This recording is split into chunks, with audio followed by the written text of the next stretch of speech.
Welcome to Rotisserie Chicken, the Rotisserie Chicken podcast. I'm Jacob Worthington. I'm Anna Leckie, your girl. And we're back with another fun and fascinating episode. Yes, ma'am. Yes, ma'am. What you got going on? Well, for our listeners who may not be able to observe with their eyeballs, listen to my words with your earballs. I'm wearing a fine tuxedo, top of the class. I'm wearing my finest button down. Anna's finest button down. You may ask, why are we so formally dressed? Yeah, you may ask that. Like, there might be some kind of ceremony or something that we're celebrating, some kind of union. An event that one would wear such attire to? A rather special event, you might say. And you'd be correct. Because this episode is on weddings.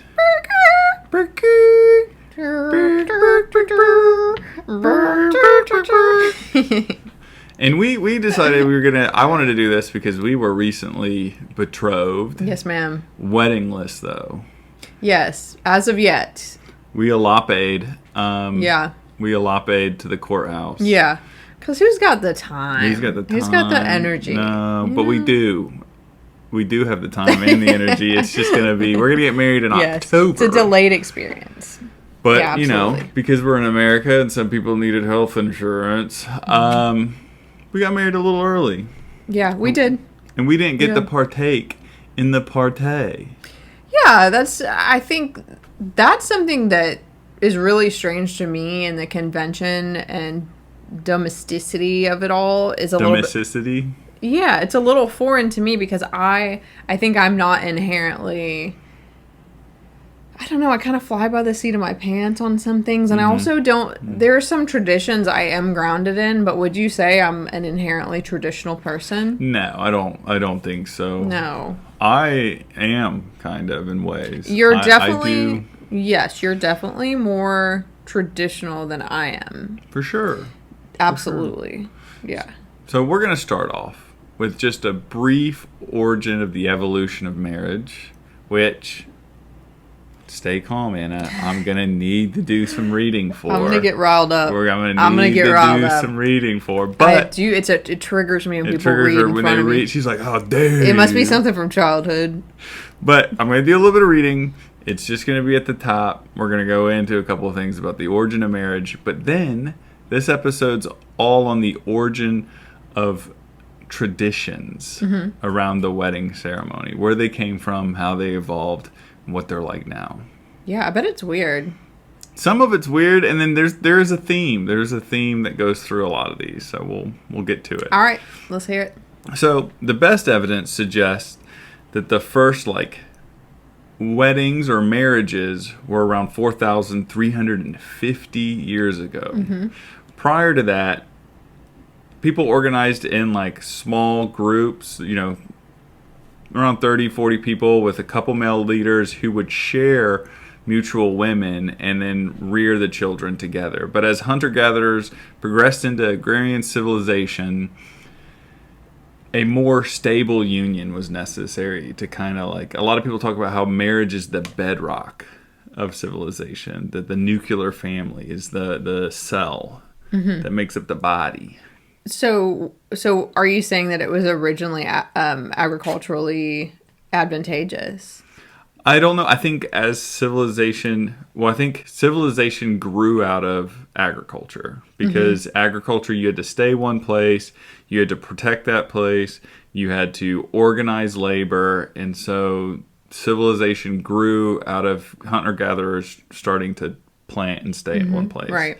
And then I think that loosey-goosey collective relationship didn't serve as well in a civilization. And then the idea of marriage grew. And this is just a guess. I think some places had marriage dating back thousands of years before that. But it wasn't a given. It wasn't the standard cultural norm? It was not the standard cultural norm. Okay. So the earliest... Super romantic, though, if you did get married back then. Well, you'd think They'd be like, nobody does this, baby, but this is how much I love you. That would really get me. I like that. I'm a romantic. But that's not what marriage was like back then. Man. So the first... Surprise. Surprise.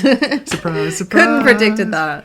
The first recorded evidence of marriage ceremonies uniting one man and one woman was 2350 BC in Mesopotamia. Eventually, over several hundred of years, it spread throughout ancient Hebrew, Greek, and Egyptian cultures. A question. Is BC before cheese? Yes. There was no cheese before 1 AD. And then, okay, sorry, I had to. I'm gonna be serious now. AD stands for after dairy. But the before chicken. Before chicken, yeah. Yeah. Okay. Sorry. Continue. I totally derailed that. Ultimately, it spread to all kinds of different civilizations from Mesopotamia, as most things did. The cradle of civilization.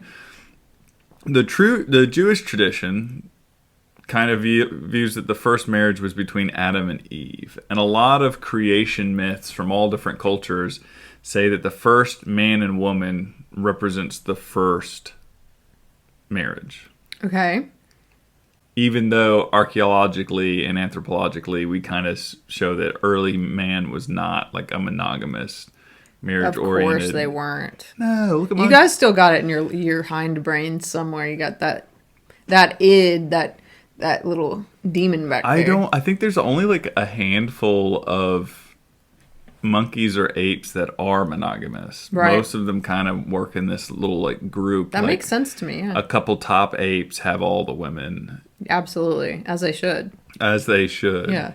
So the shift from that early marriage, the early marriage was a business decision. You got married because you were trying to create a union between two families or houses for both like resources or like some type of political gain. And this is the very early agricultural. It was like a trade agreement where your family farmed a bovine and then her family farmed not dairy, but wheat. And so if you unionized, you could have a pipeline of dairy wheat. Exactly. The dairy wheat pipeline. The dairy wheat pipeline. And that was formed upset my tummy. 1 AD after dairy. Yeah. So the shift into bringing religion into the situation to common law marriages was around the 13th century. Okay. And it was by the end of the Middle Ages, they started writing written contracts for marriage processes. The medieval times. The medieval times, around 1300s, is when it kind of became more of like church religious orient. I think it's always kind of had a religious connotation, like a spiritual, like a union between two souls. Okay. I think I could just be making that up, but the idea that the religious organizations were like, this is something we got to get involved in was Middle Age time. In my contract, I'd say you cannot torture me. I don't care what goes on. You can't put one of those little metal devices on me. You can't put those in the I've seen them shits. In a box. we're not going to do that. Marriage licenses arrived in the U.S. in colonial era in 1639. Wow. Yeah, so that's when they started on a local level, and then eventually 2 years after 1639, they were on like the state or colony. Per colony would have a legal document being like, we're married. So do you think they had to go to the guy in the village that was like the lawman to draw up the contract, and then they had to say, we want to get married? And now we're legally, because before the introduction of the government and religion, people were just like, we're married. And then that was it. You just said it together. I've done that before.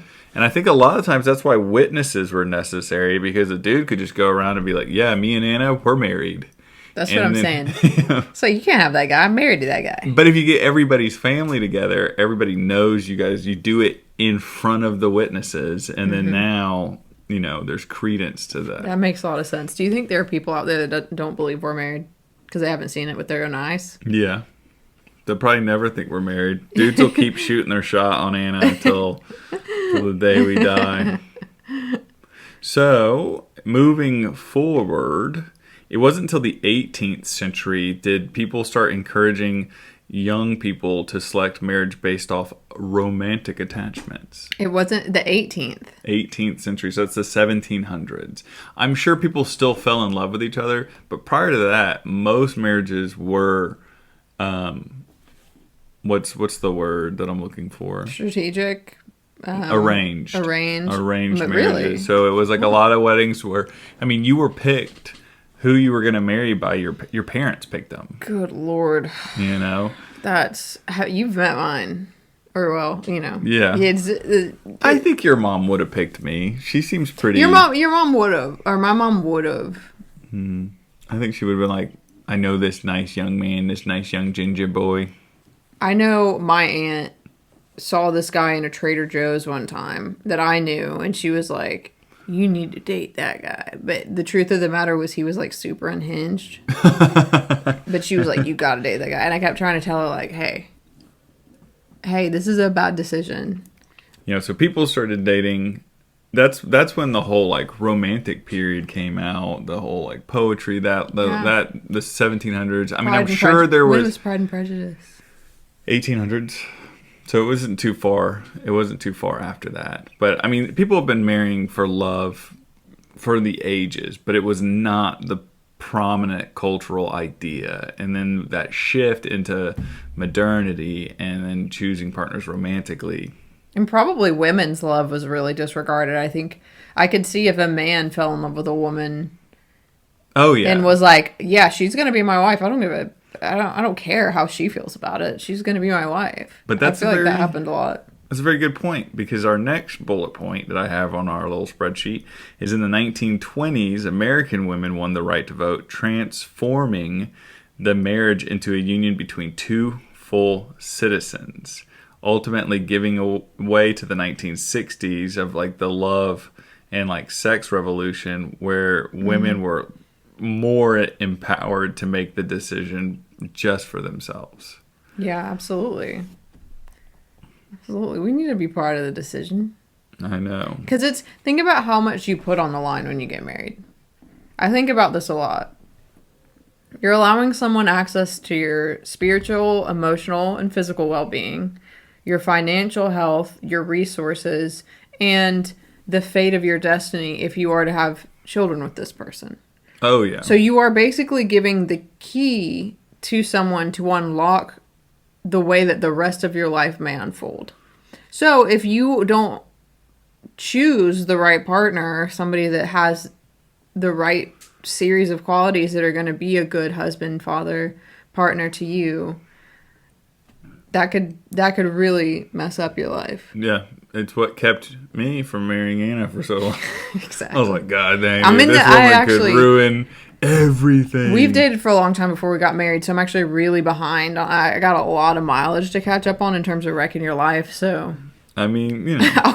I'll keep you guys updated. But you see what I'm saying is that if women didn't really have as much of a choice about the decision in the marriage, they got paired up in situations that were really, really bad for them often. Also, they weren't considered equal partners in the whole situation. No. You know, the man's like the man of the house, which is the way we like it around here. They knew we were too cute and powerful and feisty, and they had to squash it down.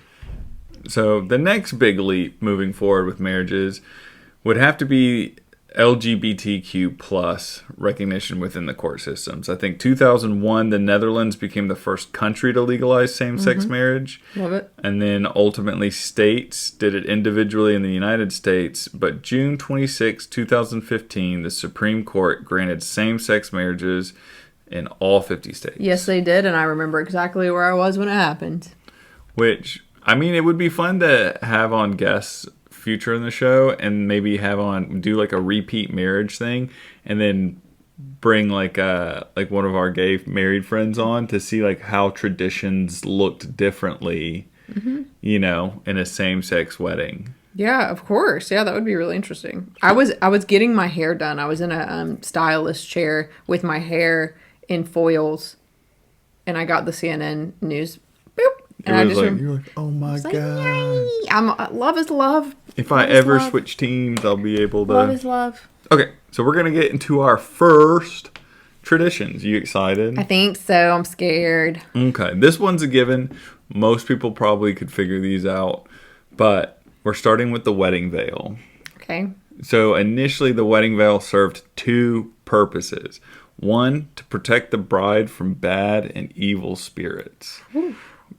And this is going to be a reoccurring theme of where a lot of the bad, evil spirits protection is definitely where a lot of these traditions came from. You put on the veil and your groom just gets sucked up into the ether. Men need veils too. See, this is what I'm talking about. The misogyny. No man was protected by evil spirits back in the day. The other reason was to prevent men from backing out from arranged marriages where they had never seen the bride. So she would be hidden. You'd pull it up to kiss her. Oh no, you said I do to a fuggo. You got fuggoed. That could go so poorly. Dude. Could you imagine? I'd be like, just slowly let it back down. And you'd be like, oh no. And I'm sure it went the other way too, because like the woman, she can't really see out of the veil as much as the guy. So that guy could be a fuggo. Yikes, bro. I know. That would be such a funny prank to play on somebody. Just get the ugliest person they could marry and hide them. Or just like put like a bald Sphinx cat under it or something on like a, a that seems pretty elaborate. So our next one is the cans tied behind the bumper of a car. Yeah. Where do you think that came from? I don't know, but it sensory overloads me. Well, if you guessed protection of evil spirits, which is going to be your C in the multiple choice question. Where are they all at, bro? Where are all these? Are we late to the memo? Do we need to start doing this shit? So it comes from a French custom of throwing a charivari for the couple. A charivari, which translates to like noise making, was essentially taken the night before the wedding, and all the neighbors would go out into the streets of the village and they would scream and bang pots and pans to ward off evil spirits. Don't they do something similar to this in Greek culture? Like what's the smashing of the plates and stuff like that? The smashing of the plates is like opa. So it's like maybe it's like when someone break something, they all scream opa, but right. I don't know about anything else. Yeah. I have no idea. Yeah. But the plates and the pots and the pans, they kind of just got condensed to cans being drugged behind the car, and it was just like an attempt to do the same thing, warding off evil spirits. It's like when you see a bear in the woods and you gotta be like, yeah, that's exactly what it is. That's exactly what it is. And then so all the evil spirits are like, oh, we can't fuck with them. They're big and large. No. Yeah, what evil spirit is looking at someone banging pots and pans to get? Maybe they have sensory issues like you. Maybe they have misophonia. When I die and come back to haunt, if you make a noise, bro, I'm gonna leave her. You're gonna be gone. They have the little ear thing. I would just have to chew gum. I would just have to chew gum around you, and your spirit would be gone. It gets me. Okay. This is what I kept saying about you're not going to like this. Anna, I kept saying, Anna, you're not going to like where these traditions came from. It's fine. But wedding cakes. Mm-hmm. Cakes represent fertility in ancient Roman culture, and they would bake wheat cakes. Mm-hmm. And they would break them over the bride's head. You think you could handle a wheat cake being broken over your head? Yeah, as long as it doesn't fall on any of my stuff. For new listeners, Anna's mortal enemy is wheat and barley. Yes. On account of a gluten allergy. Yes, ma'am. But eventually it became customary to bake and stack wheat cakes as high as you could. And then the couple would have to kiss over the cakes without knocking them over. And if they successfully managed to do it, they would have good fortune and be protected. All right. So you have to kiss over this tower of stacked cakes. And that's why wedding cakes are so layered, super high. And then you knock it over and the demons come because it got quiet. Because the gluten got in your mouth. Yeah, I don't know. I think the demons are just supposed to show up at any minute. That's what I'm learning. What if celiac disease is just demons? What if you just got gluten belly demons? I can affirm that, actually. It is. That's what the medical literature says. So tying the knot, you've heard that as a reference? Yes, of course. Well, it comes from a tradition known as hand fastening, where a lot of different cultures would you would hold hands on the wedding day at the altar, and then they would tie your hands together, and you'd be stuck till the end of the ceremony. Oh, Lord. We saw that in an Indian wedding we went to. Dang. But it's also a Celtic practice as well. Yeah, that's really interesting. Are we going to have our little hands bound? Sure. Is that what you're into? Sure. We're going to do some weird stuff, though. We're gonna do some weird stuff with our hand fastening. Save it for the honeymoon, am I right? So wedding rings. Wedding rings, the ring ultimately symbolizes eternity because it has no beginning and no end. Yes. Originally in ancient times, women would wear papyrus as like bracelets or anklets. So the paper? Well, papyrus is also, if you've ever seen papyrus, it's more like cloth than paper. Okay. So it would be like wearing like a cloth rope around your wrist or ankle. Oh, interesting. The Romans were the ones that began to substitute the material with like iron and then ultimately gold. Roman women would have 2 rings. They would have an iron ring and a gold ring. And the gold ring you wore out in public to stunt on them fools. And then the iron ring you would wear at home. Yeah. So you couldn't, it wouldn't be vice versa. You couldn't wear the iron ring out? I mean, I guess you could, but I think it's just like it would be like a faux pas. You know? I mean, judge your own, you know what I'm saying? Like, stay in your own lane, bro. I feel like wearing the very valuable one in public was like the robbable way of doing it. Probably back in those times, yeah. Back in those times. It wasn't until the Archduke Maximilian of Austria proposed to Mary of Burgundy did diamonds become something of the favor to wear as an engagement ring. The Archduke of Austria made diamonds a thing. Well, for wedding bands, he didn't make it a thing. He popularized it to an extent, but really what made it the end-all be-all was the De Beers Diamond Company in the 1930s had an all-out campaign and created the slogan, "Diamonds are forever," and basically did a giant psyop where they were like, if your dude doesn't get you a diamond ring, he's a piece of shit. They literally, that was like the whole campaign was like, yeah, you don't want to marry anybody who can't afford a diamond ring. Yeah, and that advertising worked. Women bought into that. Do you remember Marilyn Monroe in the 50s? The diamonds are a girl's best friend. Oh, yeah. Yeah. Before that, people would do ruby engagement rings, emerald engagement rings. People just did, whatever they wanted. I'm all for it. I honestly, I'm all for it. Yeah. What you get, though? I got diamond. You got a big old diamond. I got diamond. I splurged a little bit more than I probably should have, but, It's okay. Diamonds are forever. Before cheese. Yeah, before cheese. But not before cheese. 2 last things on the wedding ring. One, it was placed on the 4th finger because apparently in Egyptian culture, which a lot of like intermingling between Egyptian and Greek cultures bled over into modernity, was that that ring finger apparently had a vein that connected directly to the heart. Does it? All veins have connect. That's what veins do. Touché. They connect to the. That's when I read that I was like, every vein is connected directly to the heart. It took me a minute to get there, but then I realized that's absolutely. If you correct. had a vein that wasn't connected to the heart, you would be a freak. You gotta call the hospital because that's where the demons get in. We've got a flower girl. Yes. From ancient Roman traditions, where they would get virgins would carry sheaths of what? Flowers? Wheat. Man. Which was believed to bring well-being and good fortune. There are 2 themes in this episode, and it is demon spirits and wheat. It's synonymous. It's crazy that they're like, we got to protect these from our demon spirits with this wheat. So over time, the sheaths of wheat were replaced by something more favorable, like flowers. So I guess flower for flower. Yeah. I was a flower girl. You've probably never been a flower. I've never been a flower girl. Flower thing. I've been a flower girl. No, I haven't. Was it wheat? Was it barley? It was flowers. No. Okay. It was flowers. Well, that's nice.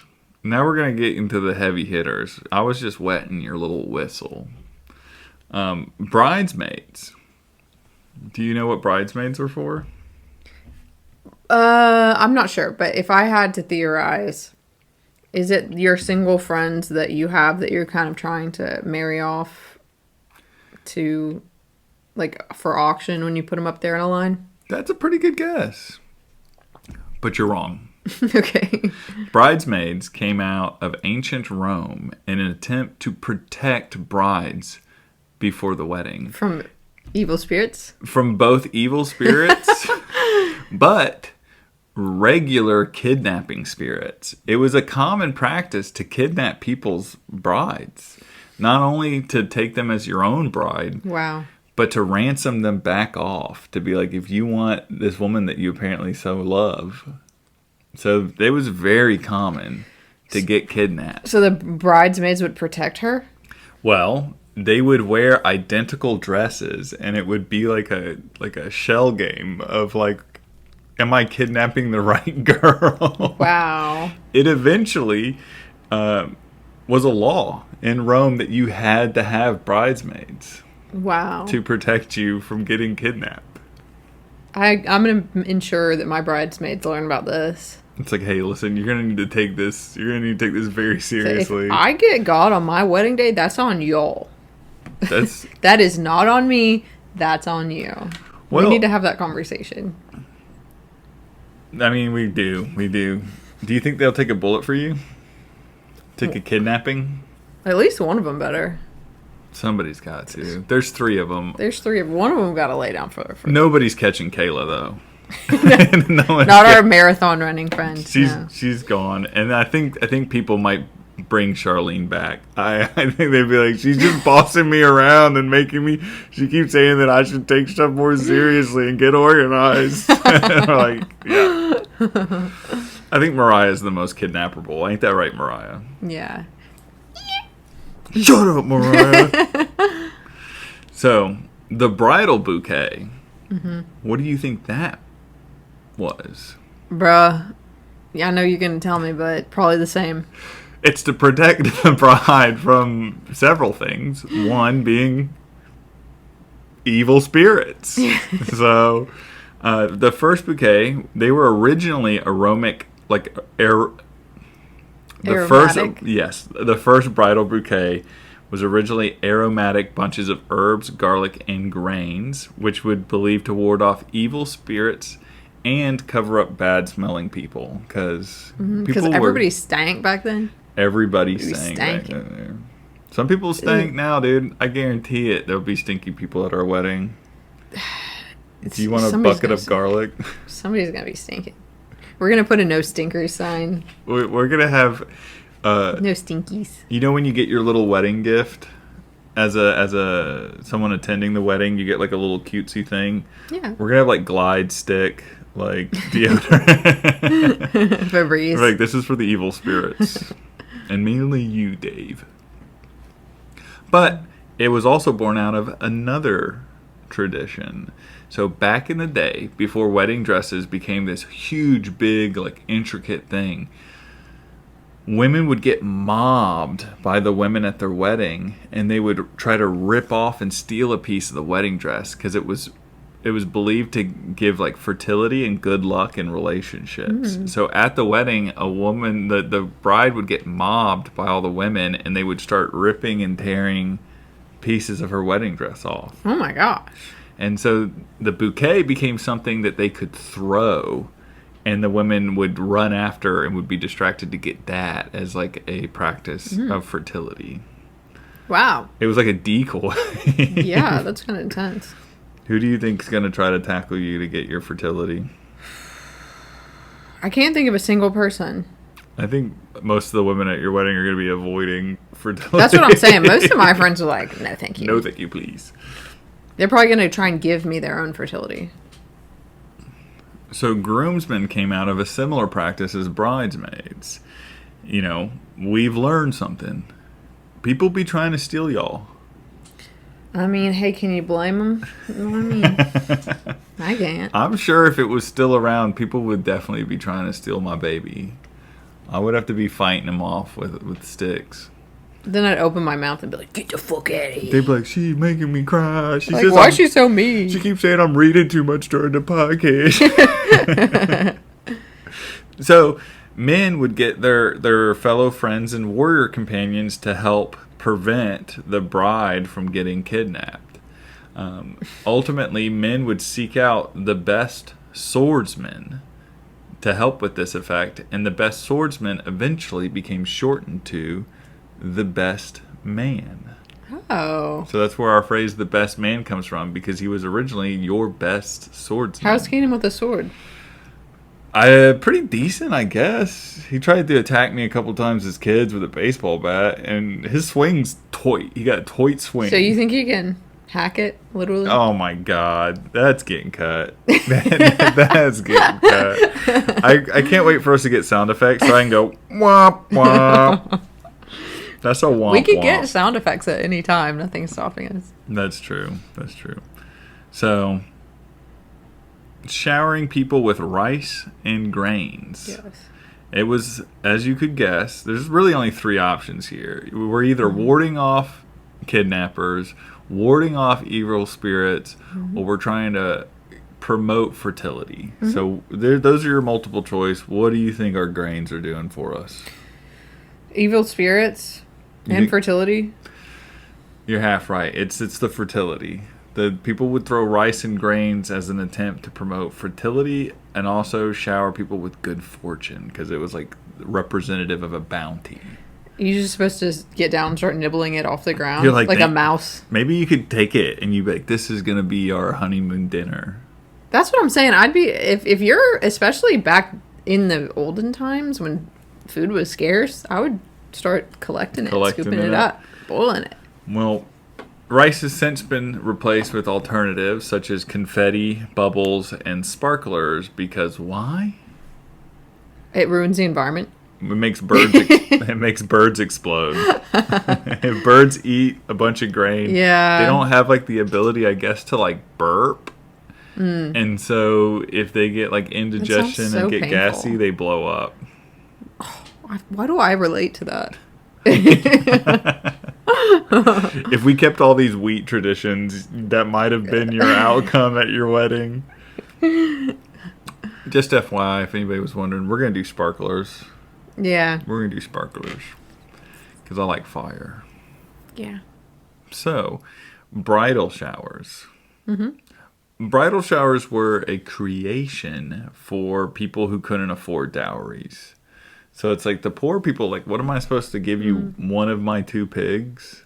Dowries were a much more upper class kind of situation. So they would do bridal showers where everybody would come and give like one gift to the bride to help her in her new role as not only a wife, but as a mother.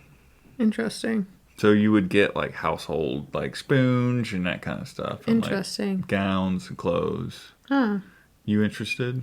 I opted not to do a bridal shower because it's felt redundant. A lot of people feel that. A lot of people feel just like that. And I don't care about this stuff. I don't care about stuff.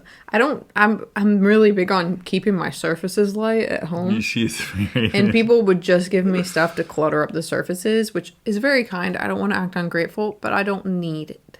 We got plenty of stuff on the surfaces for now. But the term bridal shower comes from eventually upper class people took on the same tradition, and they would throw bridal shower parties, and they would pack the gifts inside of a parasol, and then the bride would turn it up and open the parasol, and then they would be showered with the gifts.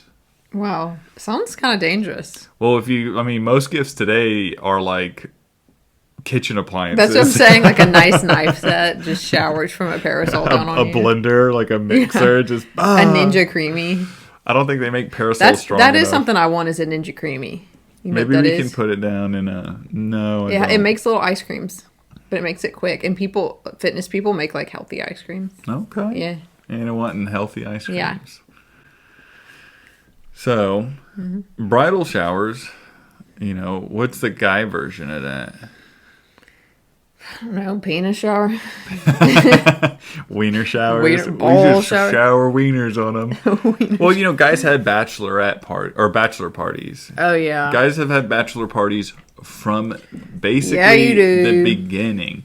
The boys get together, they do some stuff that we ain't gonna talk about, and then they go into. I guess it was born out of a ritual of like your last night as a philanderer, and it's always been about getting wrecked and seeing boobies. Yeah. The olden ways. The olden ways of seeing the boobs. But bachelorette parties are a recent invention. Of course they are, because nobody gave a No freaking... one came. Well, you guys got a party with gifts. We didn't get gifts. Yeah, but we just didn't got get the boobies. freaking... Let your You know what I freak mean. flag fly. Yeah. Yeah. But they became popularized in the 60s and the 70s again with the love sex revolution. Women was like, let me get my freak on. Finally. Chew up on my bubble gum. But so yeah.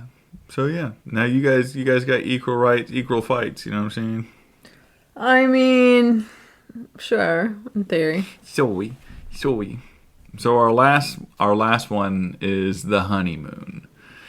So the term honeymoon, argued by some, originates from a Nordic tradition where newlyweds would drink mead, honey wine, for a full moon cycle following their wedding, believing it would boost fertility and bring good luck. So they would get drunk for how long? A month. A month. And just party. That would be a way for me to very quickly ruin my new marriage. Oh yeah, if we both just went I gotta down be the drunk rabbit for a hole. month straight. The period was known in Norse as Hunatsmanthr, meaning honey month. I'm gonna go ahead and guess you didn't pronounce that correctly, but I'm going to take a stab in the dark and say no, I did not. Today, some people think that the honeymoon idea just comes from like a literary phrase to mean like sweet period that waxes or changes, like with a moon. So you have the sweet period and then the moon waxes and goes away. waning gibbous, I think you mean. You're the waning gibbous. Waning gibbous, waxing gibbous. I like to think that Put people that in were your getting, noggin. I like to think people were getting drunk for a month. A month's a really long time to be drunk. That's like an average binge for me. You know what I mean? That's a very long time. It's also pretty uncommon now to have a month that you can just do that. I mean, who has that ability? Most people get divorced for that kind of stuff. But back then, they were like, this is our way.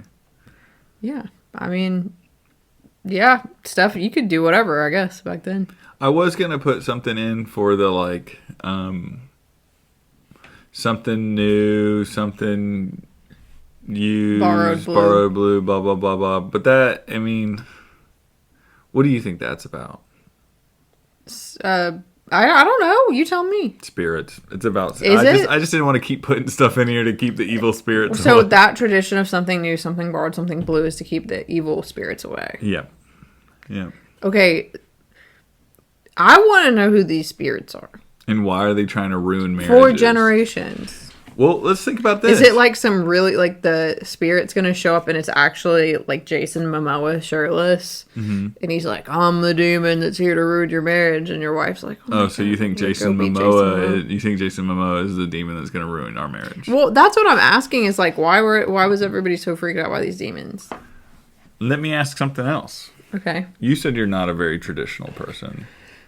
I wouldn't consider myself to be. And you would say your friends aren't super traditional either. I wouldn't say that. I have some friends that are a little bit more on the traditional side. But what about your main girls?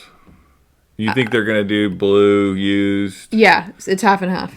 It's half and half? Yeah. Well, that brings I think they're more traditional than I am. That brings me perfectly to my point. Okay. Half a marriage is ending divorce. I think we need to be protecting against these spirits a little bit better these days. I think women have started giving up on protecting the spirits. We're not walking down the aisle with garlic and wheat like we used to, and Honestly, that's good news for me because that means if we do get divorced, then I can absolutely assume myself of any responsibility. If you go It's to court, not my fault. We didn't block the demons. It's the demons' fault. That has nothing to do with me. Your Honor, That's what I would argue in court. we didn't have enough blue or borrowed things, Yeah. to be honest. I didn't like chew on wheat and get cake shoved into my freaking, spinal cord or whatever. And Are you gonna hit me in the face with the cake? Are you gonna do that? no, I would never. I'm not opposed to it. Please, It's and cute. please don't do it to me because I want you to know how expensive wedding hair and makeup is.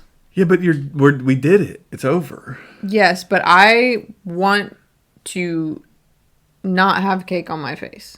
Like, I think a lot of brides get very upset about that. I can hear the demon salivating at our wedding. Just like, did you hear her?